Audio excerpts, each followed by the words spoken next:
दोस्तों, समीर ने सही समय पर डॉक्टरों की मदद लेकर इस बार रिमझिम की जान बचा ली है और वीरगढ़ की रियासत की रानी को मौत मुहाने से वापस ले आया है। लेकिन सबसे बड़ी बात अभी भी वही खड़ी है कि कुलगुरु जी की जो भविष्यवाणी शादी से पहले की गई थी, उसका निवारण अब तक नहीं निकला है और यही कहानी का सबसे बड़ा खतरा बना हुआ है, क्योंकि अगर सही समय पर ये सच्चाई समीर और रिमझिम तक नहीं पहुंची तो आने वाले कुछ ही एपिसोड में रिमझिम की जिंदगी फिर से खतरे में पड़ सकती है।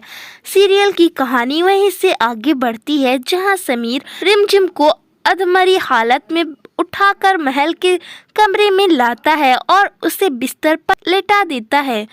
माहौल पूरी तरह तनाव से भरा होता है और बहुत जल्द रिमझिम के इलाज के लिए डॉक्टर भी वहां पहुंच जाते हैं।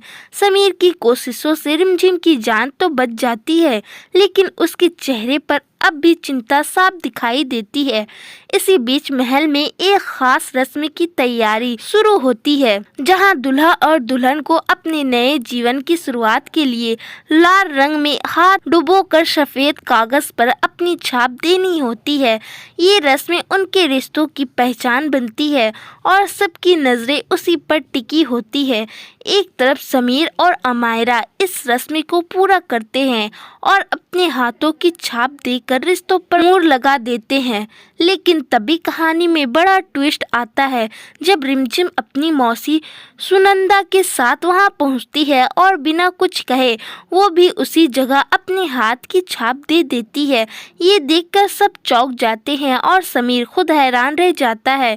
वो तुरंत रिमझिम को आवाज देता है और उसके पास आता है। तभी सुनंदा धीरे से रिमझिम के कान में कहती है कि जो सामने पत्नी बनकर खड़ी है वो असली नहीं बल्कि नकली है।